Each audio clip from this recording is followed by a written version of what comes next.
हमें किसी प्रकार के संघर्ष का अनुभव ही नहीं होता। सहजता से सुख की ओर खींचे चले जाते हैं, जैसे मक्खी गुड़ की ओर खींची चली जाती। वास्तव में धर्म संकट का क्षण ईश्वर के निकट जाने का क्षण होता है।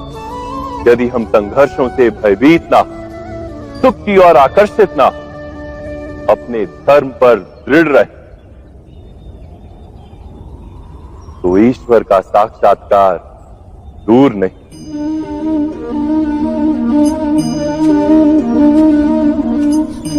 पवन से युद्ध करने वाला पत्ता यदि पेड़ से गिरता है तो भी आकाश की ओर उठता है। पवन से झुकने वाली घास वही भूमि पर रह जाती। अर्थात धर्म संकट से यदि हम संकट को ही टाल दें तो सुख तो मिलता है, जीवन बढ़ता है, किंतु क्या चरित्र नहीं टूटता? क्या आत्मा दरिद्र नहीं हो जाती? क्या ईश्वर से अंतर नहीं हो जाता? स्वयं विचार कीजिए। दो व्यक्ति जब निकट आते हैं तो एक दूसरे के लिए सीमाएं और मर्यादाएं निर्मित करने का प्रयत्न अवश्य करते हैं। हम यदि सारे संबंधों पर विचार करें तो देखेंगे कि इन सारे संबंधों का आधार यही सीमाएं हैं जो हम दूसरों के लिए निर्मित करते हैं। और यदि अनजाने में भी कोई अन्य व्यक्ति इन सीमाओं को तोड़ता है तो उसी क्षण हमारा हृदय क्रोध से भर जाता है। इन सीमाओं का वास्तविक रूप क्या है? क्या हमने कभी विचार किया? सीमाओं के द्वारा हम दूसरे व्यक्ति को निर्णय करने की अनुमति नहीं देते, अपना निर्णय उस व्यक्ति पर थोपते, अर्थात किसी की स्वतंत्रता का अस्वीकार करते हैं। और जब स्वतंत्रता का अस्वीकार किया जाता है तो उसका हृदय दुख से भर जाता है। और जब वो सीमाओं को तोड़ता है तो हमारा हृदय क्रोध से भर जाता है। क्या ऐसा नहीं होता?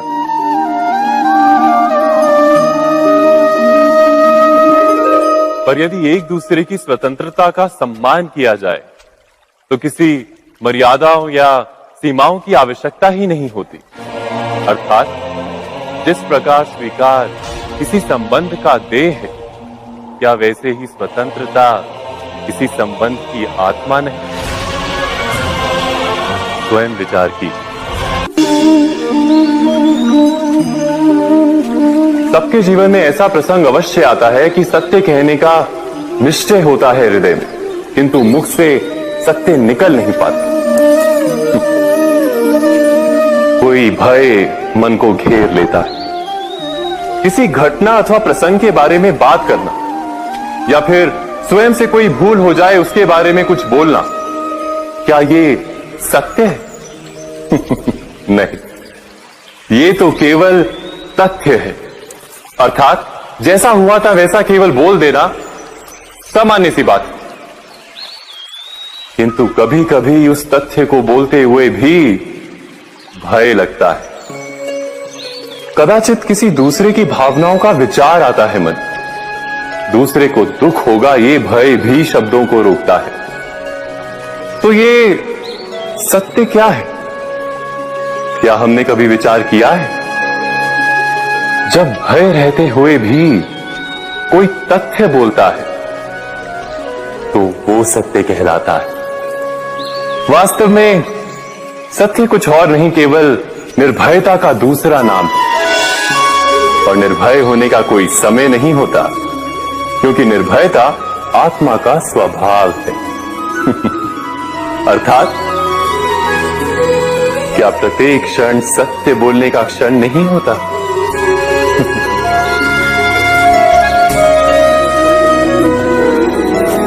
स्वयं विचार कीजिए।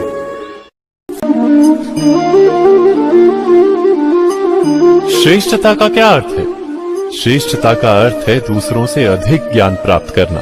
अर्थात मूल्य इस बात का नहीं कि स्वयं कितना ज्ञान प्राप्त किया, मूल्य इस बात का है कि प्राप्त किया हुआ ज्ञान अन्य लोगों से कितना अधिक है। अर्थात श्रेष्ठता की इच्छा ज्ञान प्राप्ति को भी एक स्पर्धा बना देती है।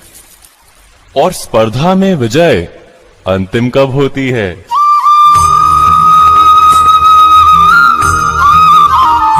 कुछ समय के लिए तो श्रेष्ठ बना जा सकता है, किंतु सदा के लिए कोई श्रेष्ठ नहीं रह पाता।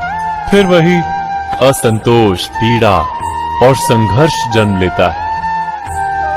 किंतु श्रेष्ठ बनने के बदले यदि उत्तम बनने का प्रयत्न करें तो क्या होगा? उत्तम का अर्थ है कि जितना प्राप्त करने योग्य है वो सब प्राप्त करना, किसी से अधिक पाने की इच्छा से नहीं, मात्र आत्मा की तृप्ति हेतु कुछ प्राप्त करना। उत्तम के मार्ग पर किसी अन्य से स्पर्धा नहीं होती, स्वयं अपने आप से स्पर्धा होती है। अर्थात उत्तम बनने का प्रयत्न करने वाले को देर अबेर सारा ज्ञान प्राप्त हो जाता है, बिना प्रयत्न के ही वो श्रेष्ठ बन जाता है। किंतु जो श्रेष्ठ बनने का प्रयत्न करता है वो श्रेष्ठ बने या ना बने, उत्तम कभी नहीं बन पाता।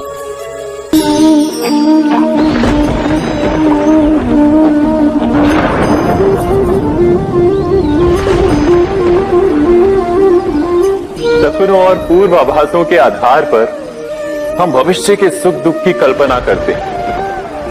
भविष्य के दुख का कारण दूर करने के लिए हम आज योजना बनाते हैं, किंतु कल के संकट को आज निर्मूल करने से हमें लाभ मिलता है या हानि पहुंचती है, ये प्रश्न हम कभी नहीं करते।